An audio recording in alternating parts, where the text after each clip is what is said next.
Hi, we are from Group AME, consists of 3 members, Christopher Andrew, Alifiannisa, and Miranda Manurung. Our application called Penyu, or can be called Penyaluran Bantuan COVID-19. And right now I want to talk about the contextual inquiry of this application. First of all is the application description. So the main idea of this application is based on the implemented of the large-scale social restriction, or called PSBB, in many regionals in Indonesia. So basically the government needs to pay attention for the basic needs of the population of each regional, such as the healthy service, food, or other daily needs. So besides to pay attention about the basic needs of our population, government needs to take an action to make sure the healthy foods, other needs like that, distribute equally, both for market consumption and for social assistance for the underprivileged. So Penyu is like an application that can provide system distribution of daily needs for the population. These are the 5 main parties. First is central government, second is local government, the third is village government, the fourth is the social assistance distribution team, or tim pembagian bantuan sosial with the local regency or city social service, and the last is recipient society. This is the flow, how to distribute the social assistance. You can see the details on the report. And right now I want to talk about here. Penyu is a mobile-based application that proposed to assist the process of distributing food assistance due to the COVID-19 pandemic. This application implemented at the village level, so based on kelurahan.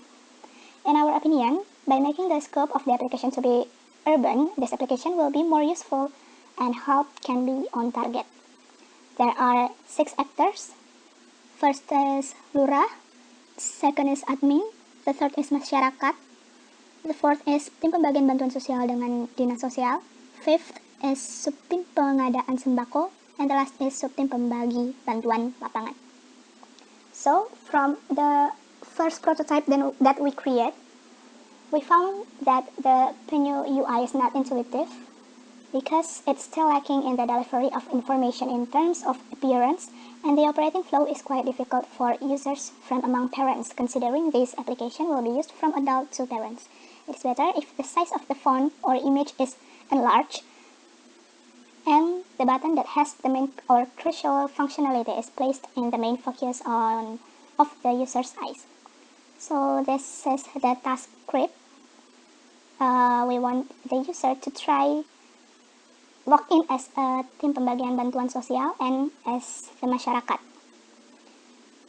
So here is the preliminary questionnaire, just like how often the user uses his or her mobile phone.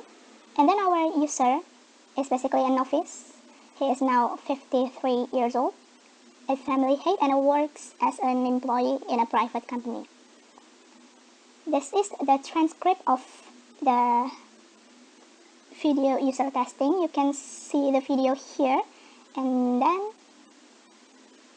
the contextual analysis. Based on this transcript, we can get that the user feels too small font size for the menu here, and then it's hard to find the logout button. So when I ask the user to log out from the application, he hard to find the logout button, and then it is hard for the user to find the add button. This is the flow model based on the artifact model, and then from that information we get what can we do and what we don't use to the next prototype. We can do the group menus or features based on their categories, give a special border for a functioning button, and then display color that don't contrast so that the user is comfortable seeing it. What we don't use for the next prototype is don't use difficult terms or words, don't leave empty space not filled, and do not use font size that are difficult to read. So we have made 3 sketches, but there are no big differences between one sketches to another. So the most significant differences between those 3 sketches are the layout of the home screen. So here I'm just going to explain the home screen of 3 sketches that we have made. So the first sketch uses a banner to place an announcement or just some disclaimer from the government. And here we have the logout button on the home screen because after the analysis we found out that the logout button is hard to find. And here every menu depicted with an icon and the name of the menu here. And this is our second sketch. Here we can see a sidebar here, so the user can go back to home or make a call here from the sidebar, and it has no banner.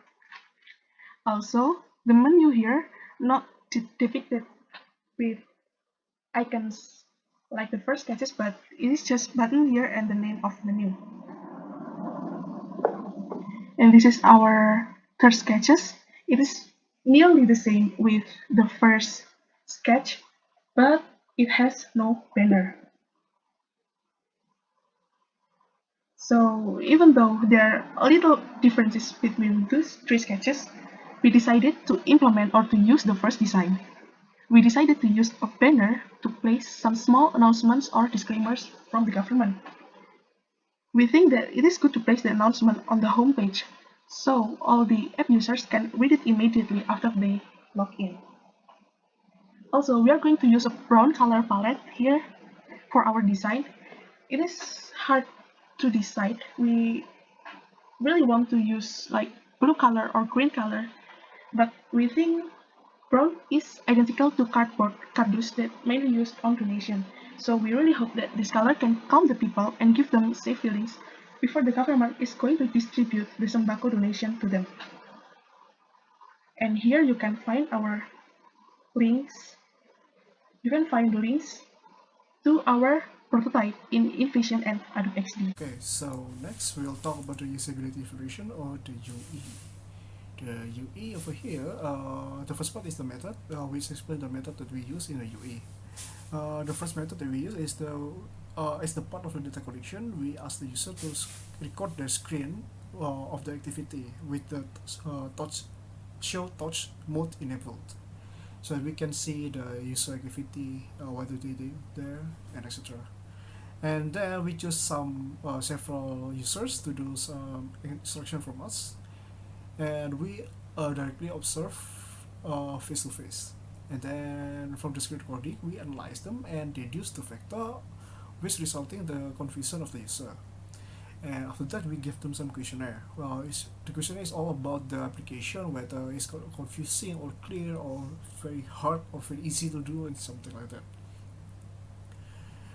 And this is the link where we can find the screen recording results from the users. And then we'll move to the screen recording analysis. In the analysis over here, we basically try to deduce the factors that affecting the user performance. And to be precise, the focus of the analysis is to see where or when the user get confused. And this confuse can be seen by several behaviors, such as freezing or temporarily just stop doing something, and then stuck. So whether it's when the user just stay on the same page and repeating one or two action that's actually not really relevant, and this show the frustration of the user. And the last one is the repeating. This show that a process of user going back and forth of the same pages over and over again. And the result is some of the users show this confusion, and from that part from the part of the user get confused, we deduce that there are two main factors that cause the user confusion. The first one is language or the word choosing of the application. And the second one is the fact that several parts of the UI is just a picture of is just uninteractable.